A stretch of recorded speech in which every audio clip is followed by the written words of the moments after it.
Welcome to The Explainer. I am absolutely pumped to unpack today's topic with you.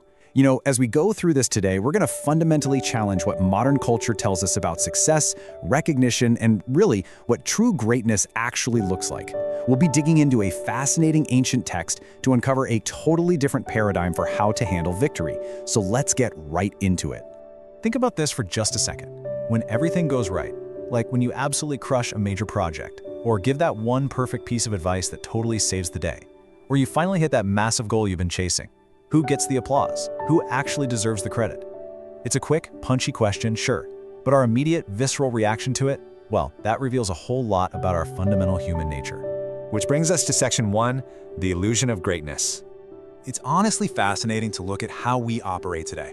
We're practically hardwired to build our own personal brands, aren't we? We want the credit. We crave that spotlight. We've essentially built a whole society that equates being great with being seen and praised. And that brings us right to the human ego. By definition, it's that natural human drive to hoard glory and seek personal validation for successes. Notice that word, hoard. We literally all have this drive. It's a total reflex. When we do something awesome, our first instinct is to look around and say, hey, did you see what I just did? We want that external high five. We kind of measure our worth by the volume of applause we get. We hoard the glory. But what if, actually think about this, what if this natural instinct is the exact thing keeping us from achieving true, lasting greatness?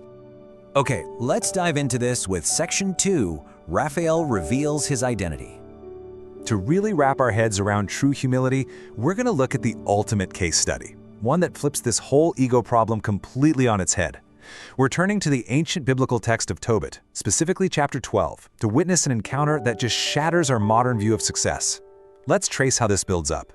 First, we have an entire season where Tobit's fervent prayers are finally answered. Then, this transitions into one incredible journey, where his son, Tobias, is guided and protected by this super-wise, mysterious companion. And everything goes flawlessly. Prayers are answered, fortunes are beautifully restored, miraculous healings, the whole shebang. And then, bam, we hit the climax. One singular, heart-stopping moment where this unbelievably helpful messenger finally reveals his true, jaw-dropping form as the Archangel Raphael. This takes us right into Section 3, Refusing the Glory. Just imagine the sheer intensity of this scene. Tobit and Tobias must have been absolutely floored. They're suddenly standing in front of a celestial being, an actual archangel. Their perfectly natural, deeply human instinct is to just drop to their knees in awe and heap endless praise on this incredibly powerful figure standing right there in front of them, the guy who physically guided them and basically solved all their problems. They want to give him all the credit, but instead of soaking it up, Raphael tells them every good deed and answered prayer should ultimately give glory to God, not to the messenger. Wow, just let the weight of that sink in for a second. He actively, intentionally stops them in their tracks. He straight up refuses the personal praise. He's essentially saying, hey, don't look at me, look through me. The archangel deflects all that human awe, all that profound gratitude, and immediately redirects it straight upward to the divine. Moving along to Section 4, True Humility Defined. And this brilliantly illustrates the stark contrast we're talking about today. We're taking this dramatic, ancient story and pulling a massive universal lesson from it.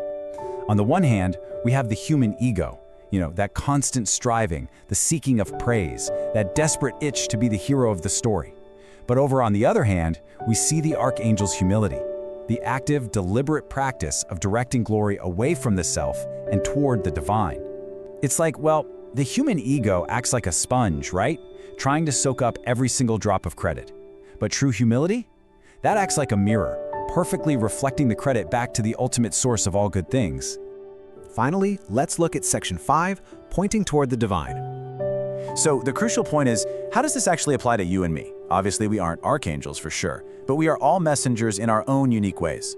When we help out a struggling friend, or lead a super successful team, or just do the right thing and people naturally want to applaud us for it, we face a choice in that exact split second. Are we going to be the sponge, or are we going to be the mirror? The core takeaways of true greatness are right here. First, the greatest servants actively deflect personal praise. They don't absorb it, they redirect it. Second, they consciously point people toward God or toward a higher purpose instead of making it all about themselves. And third, true greatness is literally found in helping others see the divine instead of just seeing us. Raphael modeled this absolutely perfectly. He showed us that the most powerful, capable being in the room can, and honestly should, also be the most humble. I want to leave you with this lingering thought, something to really chew on as you go about your week. Are you building a monument to yourself or a window to something greater? When success inevitably knocks on your door, are you just stacking up bricks so everyone can see how tall and important you are? Or are you polishing a clear pane of glass so that others can look right through your actions and see the ultimate source of that goodness? Thank you so much for hanging out and engaging with this explainer today. I really hope this deep dive challenged your perspective on success and recognition as much as it challenged mine. If you found some value in this breakdown, please make sure to subscribe for more explainers on profound truths just like this one. Keep learning, keep reflecting, and I'll catch you next time.